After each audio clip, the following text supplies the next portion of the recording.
नमस्कार, सानियाज किचनमध्ये तुमचं स्वागत आहे. तर आजची रेसिपीचं नाव आहे गाजरचा हलवा. हे बघा हे बघा आता मी कढी गरम करायला ठेवली. आता यात तूप घालायचं. 2 मोठे चमचे तूप घाला.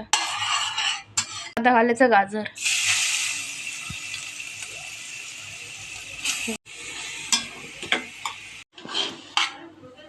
पाच मिनिटं चांगलं परतून घ्यायचं. हे बघा दूध होता, गरम करायचं दूध. बॉईल दूध आहे. गरम करून जरा थंड होऊ दे आणि कोमट होऊ दे आणि मग घालायचं. आता ह्याला थोडं शिजू दे. हे बघा हे 5 ते 10 मिनिटं शिजवायला ठेवले होते. हे बघा बदाम काजूचे हे कापं केले ते आता घालूया.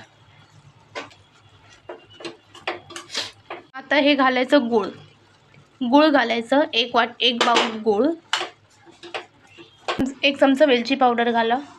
चांगलं त्याला ढवळायचं. वेलची पावडरने वास चांगला येईल गाजरच्या हलव्याला आणि चव पण.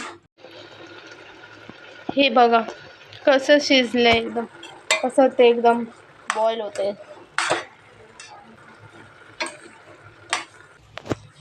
हे बघा पाणी सगळं आटलंय. मग अशी कसं एकदम हे होत होतं, सुटत होतं दूध. तशा प्रकारे आपलं हे गाजरचा हलवा रेडी झाले. जर तुम्हाला ही रेसिपी आवडली तर लाईक शेअर सबस्क्राईब करा आणि इतरांनाही शेअर करा. चला बाय.